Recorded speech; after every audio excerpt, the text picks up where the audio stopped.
Stop. Stop.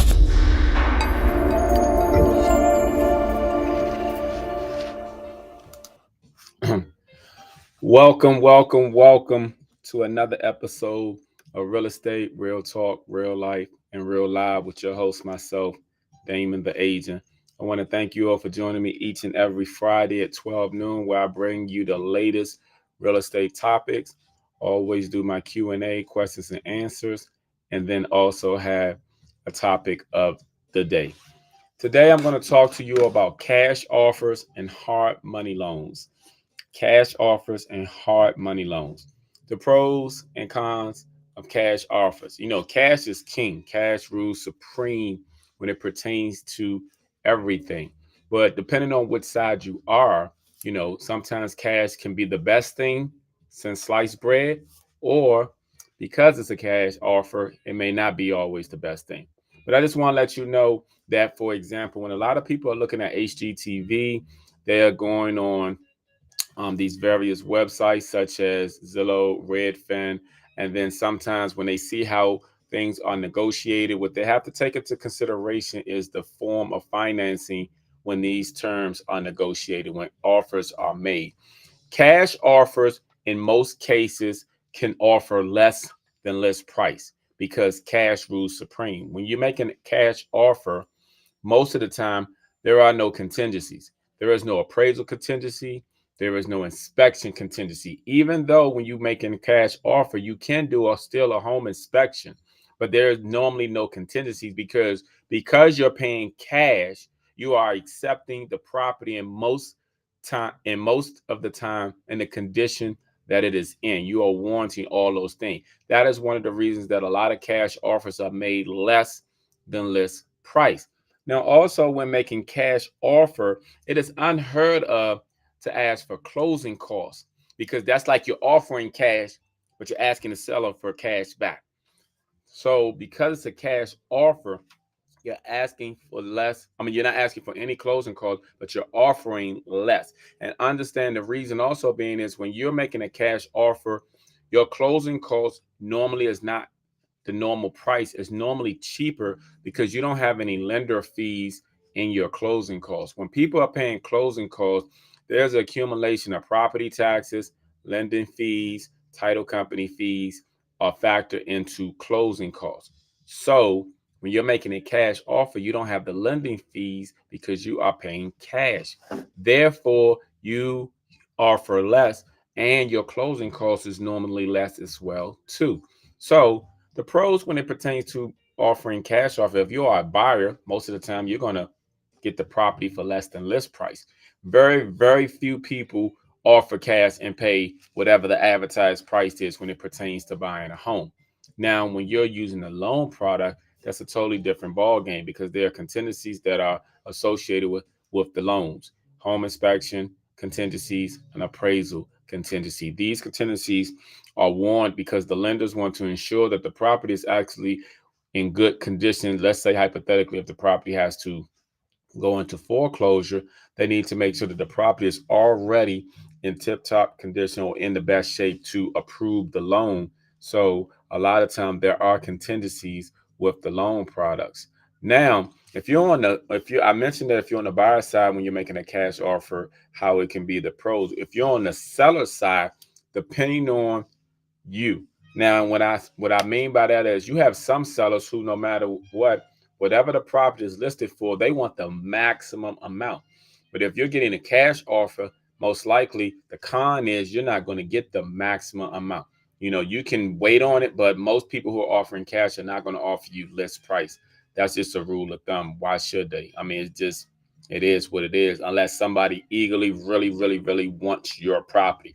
But there was a property here in the DMV area that was listed for 30, I think it was 34 and a half million, but a cash offer was offered for 20, I want to say 28 million.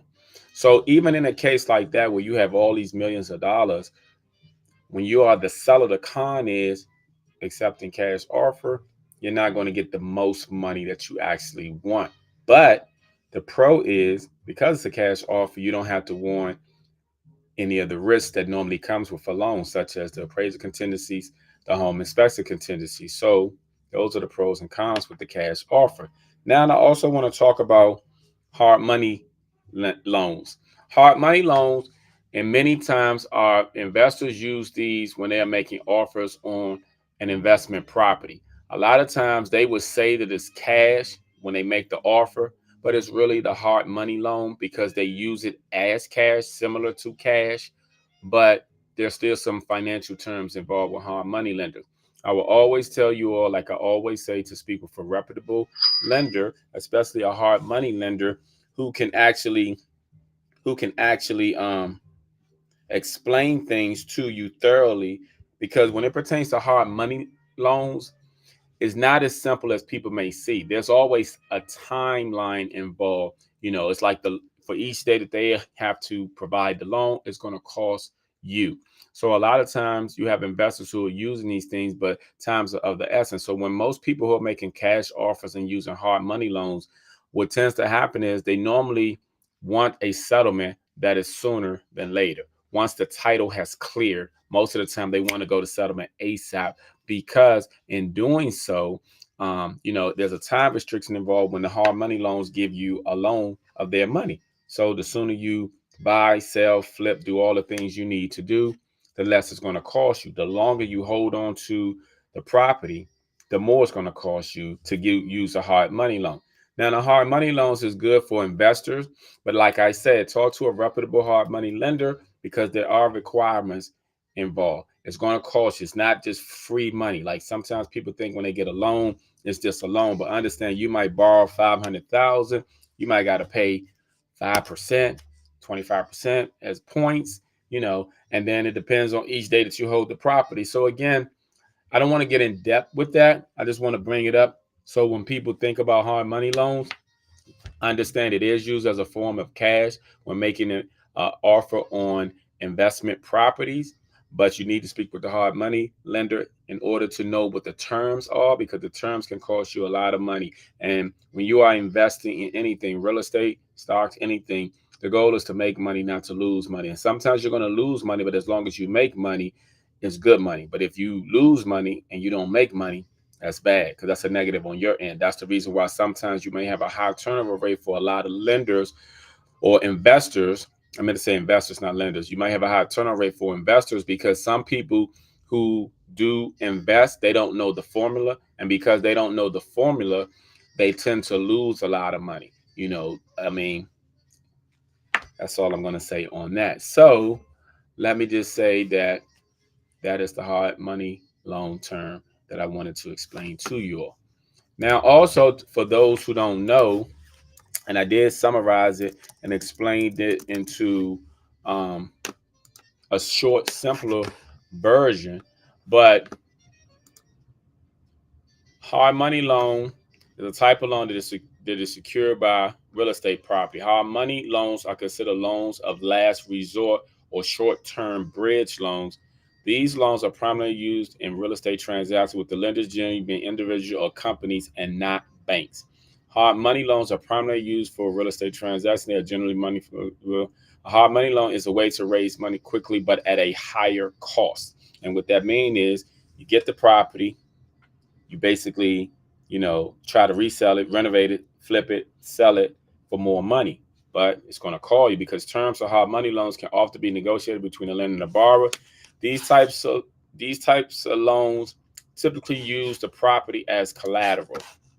So again, speak with a lender on that, and they can break it down in more terms for you. All right. I'll be back with my Q&A, my questions and answers. If you have any questions, please feel free to post them so I can ask them. Thank you.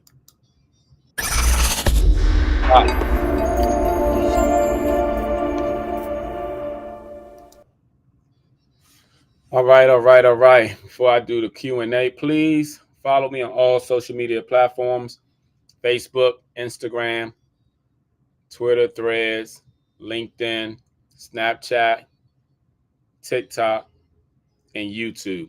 And subscribe to my YouTube channel, please. Like and subscribe to that. So Q&A, questions of the day.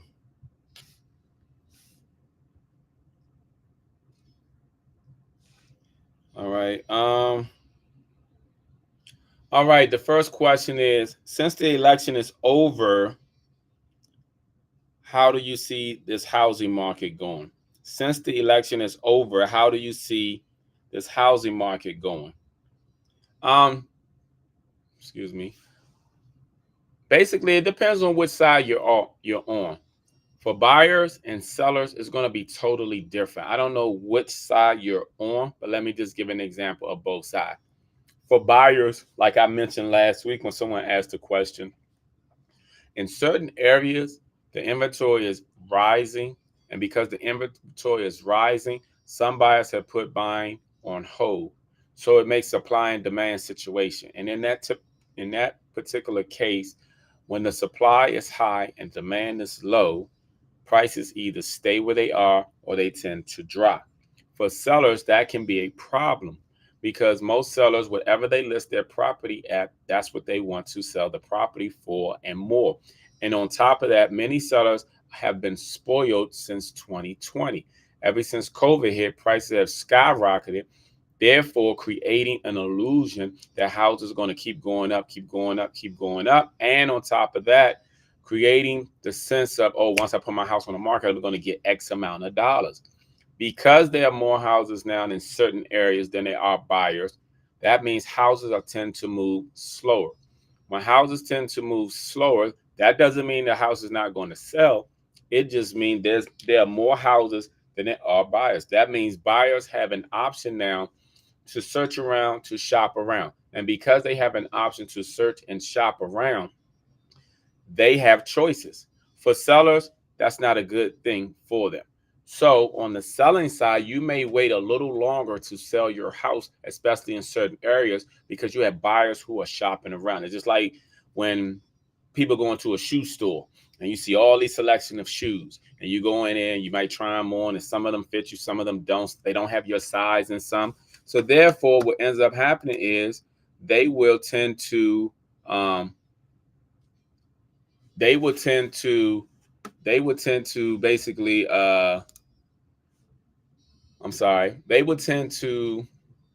basically go to another store. Same thing with houses. A lot of buyers who are out here looking, they are looking. So when they see that they can't find with this house, they'll go look at another house. For example, I was showing houses this morning. Some the buyers that I was with, they felt like the rooms were too small. Then we went to another house. They felt they didn't like this. They didn't like that. So guess what? They got to keep looking until they find something that they like. And that's what happens when there's more options. Now, if it was a situation where the supply was low and there were more buyers out there, a lot of times people take what they can get and they just accommodate themselves. But when people have options, people want whatever they can get. So, like I said, just depends on what side that you are actually on. So that was a good question. Another question is, let me see, I'm reading it. Another question is, I am a seller and my house have sat on the market for 45 days. I've only had 3 showings. What should I do? My house is set on the market for 45 days and I've only had 3 showings. What should I do? Well, here's the thing. There's many reasons. Like I mentioned before, there are some buyers who are actually shopping around, and with the internet now, they can tend to see all the pictures and determine whether or not they want to go in the house. If they have not come to the house, it could be for various reasons. It could be the painting that's going on in the house. It could be that there's cluttering in the house. A lot of times, buyers tend to prefer properties that are either vacant or decluttered. A lot of times they feel comfortable going in those more homes and stuff. Whenever it shows that a person is home, like people got, let's say, their bed and they got comforters and they got all this stuff going on, or the living room, they got a lot of stuff going on. What tends to happen is sometimes buyers may see it online and they say, oh, we don't want to go there. They still there, they still living there. And there's nothing wrong with that because people sell houses all the time. But what I'm saying to you is you have to look at 2 things. You have to look at either the way your house shows or you need to readjust the pricing. Sometimes properties are overpriced these days. Sellers want what they want, and I understand it. But when you have more houses than buyers, you're actually competing against the house more so than anything. So what's going to lure a buyer to your property is going to be pricing and how it shows. You have to offer incentives. Um, there are things you can do, reduce the price. You can offer such things as a home warranty. We can't advertise about the commission or closing costs due to the NAR settlement, but because of the NAR settlement and everything, agents still can reach out to other agents to hold a communication and a conversation with them to see what is the seller actually offering. I have a similar property like that myself right now. And I have a property in DC. I don't believe it's 45 days, but I believe it's getting close to it. We've only had, I think, 4 or 5 showings. There are things that I'm doing. I've sent out postcards. I'm also doing a thing right now which is called Property Blast, which it actually sends it out to all of the real estate agents that are listed in your particular demographic or wherever the property is, who are licensed in that particular area, just in case they have buyers. That is another thing. You can also, like I said, rearrange the furniture, take new pictures. It's going to cost you or reduce the price. Reducing the pricing tends to help a lot because then it lures a lot of people. So I would really look at your pricing. If you feel as though that you don't want to really reduce the price and you don't want to do any adjustments, then you either have to wait right now or take the house off the market and relist it during the spring market. That's what I would recommend at this particular time. All right, I got time for one more question. One more question. All right, let me see. All right, that question doesn't pertain to real estate, so let me go to the next question. Okay. The next question is, how do you see the market in the next 6 months to a year? How do you see the market in the next 6 months to year? Okay. Right now, how do I personally see the market? I normally like to make my assessment after the president has gone into the White House and to see how things go with the economy. Um, we got a good indication when he got elected the next day that the stock market went up, skyrocketed. So I really see that I'm very optimistic. I think it's going to be for sellers and stuff. Their houses are going to still move and sell, and prices are, I believe, going to increase. I believe when it pertains to buyers, they're going to have more options. At the same time, they're going to have affordability. I think things are going to be put in place to make sure that a lot of buyers can afford to buy these houses because as prices skyrocket, some buyers it pushes some buyer out of the price range of affordability. But I think there are going to be some things to offset some of these in the future. So let's stay tuned to see. But again, I like to always make my predictions after the president has gone into the office to see how the administration is running then I can give more so of a true assessment because I'm just taking an educated guess right now. um, you know I know people want to be able to predict things, but even when people are playing the lottery, very few people hit, you predict. So let me just say that. Okay, my next is my topic of the day. I'll be right back.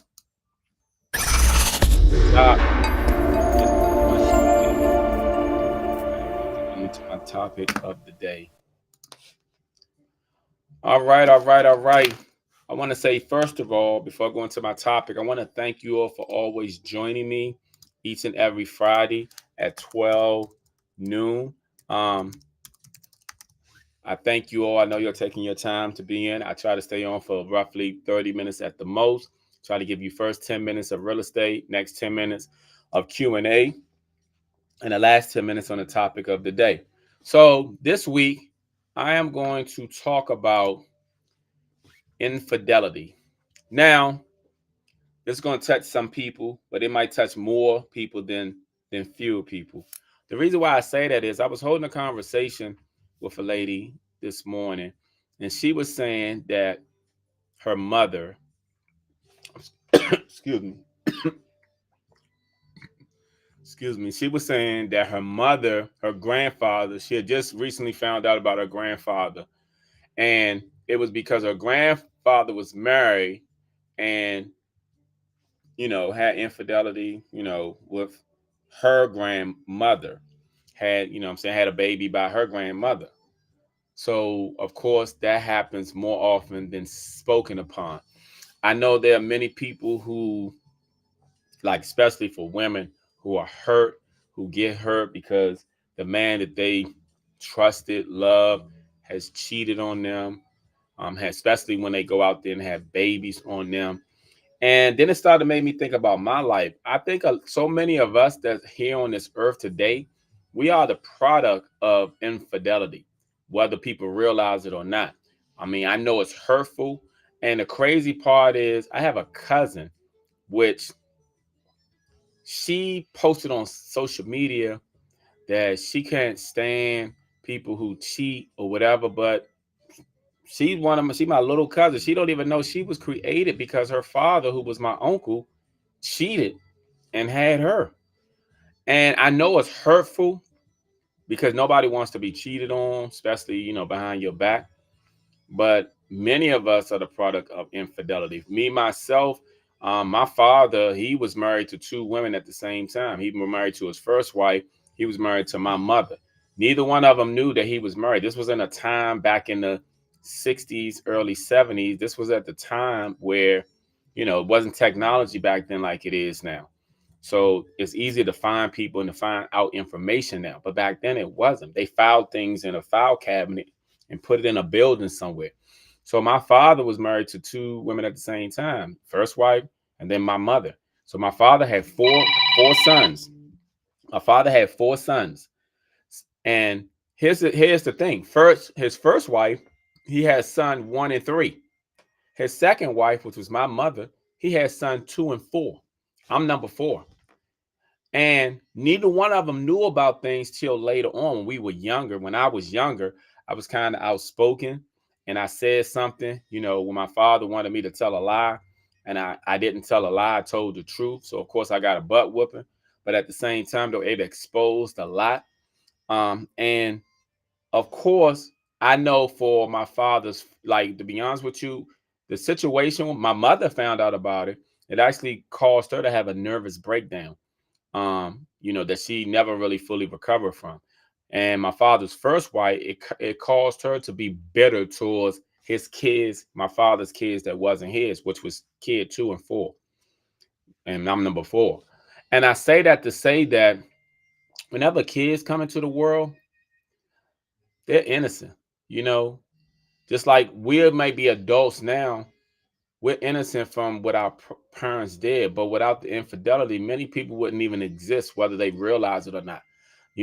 Even back in the days, there were women who were cheating with the mailman and the milkman while their husbands worked. That's why they used the terminology mama's baby, papa's maybe. And of course, there were men back then also who were financially taking care of families, but then they would have to go travel and sometimes be gone for days or weeks. And then you have truck drivers who are always on the road, and this has always been forever, where they might got a woman in a different state. Because I have a cousin, when he used to drive the truck, he tell me he have a woman in every state. And I say that to say, and I'm not saying this is acceptable. I'm just saying everyone looks at infidelity in such a bad way. But truth be told, if everyone on this planet was eliminated due to the fact of infidelity, you yourself might be eliminated. And I'm not saying it's right, but there's so much that goes on in the world that's not right. And the problem is so many people don't want to hear the harsh truth or reality. People want to turn a blind eye to facts. They don't want to hear stuff. People want to deny stuff, deflect stuff, and be on the defensive. But this is the reason why we never grow. We never learn. We never progress. There's so many people who are dealing with trauma from your parents and your grandparents, and even from slavery. But truth be told, we're never going to learn to deal with it if we can't face ourselves in the mirror, if we can't face the harsh reality and the truth, if we can't deal with things, we can't understand why things were done. Sometimes we'll never understand why it was done. We just know that it was done. And because it was done, you have to understand that when kids come into this world, AKA sometimes you, it's a reason. Sometimes people touch the world and they make a change in the world. But guess what? If it wasn't for the infidelity that occurred, none of those things would never happen. And I'm not promoting infidelity. I'm just speaking facts. There are a lot of people on this earth because of somebody who messed around who shouldn't have messed around, whether it was their mother, their father, their grandparents. Like I said, the lady told me today that her grandfather slept with her grandmother, but he was married. So her grandfather cheated on his wife. But of course, I know that wasn't acceptable by the wife, but it created this lady and her all her siblings and all the kids she has.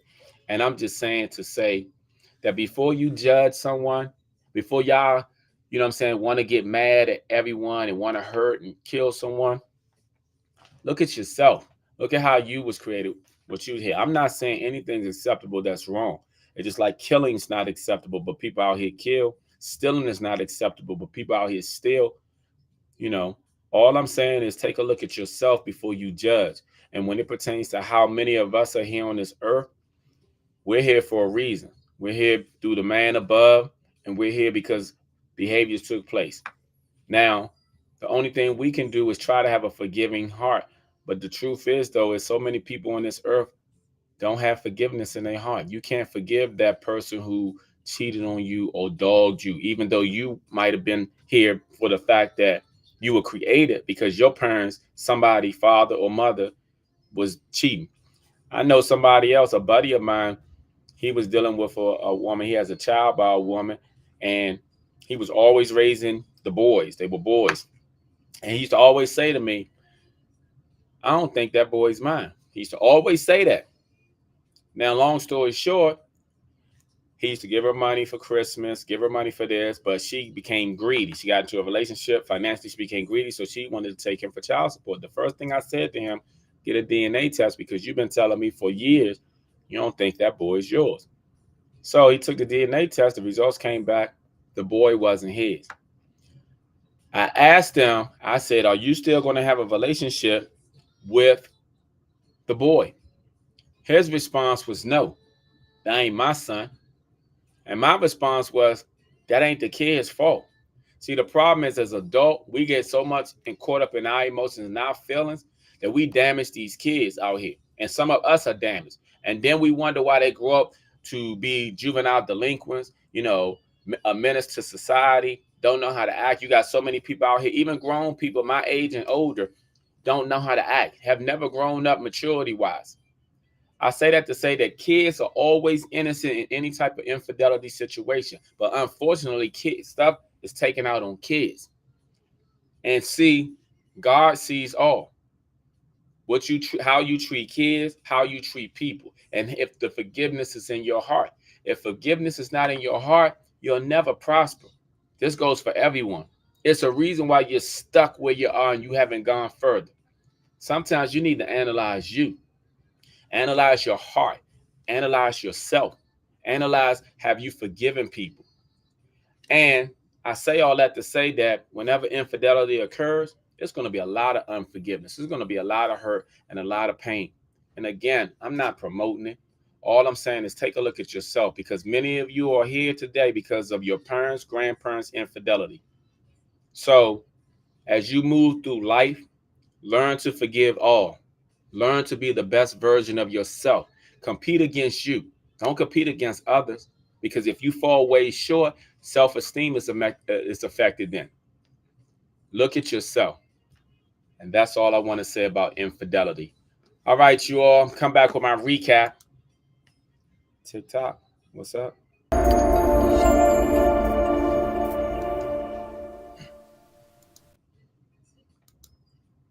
All right, y'all.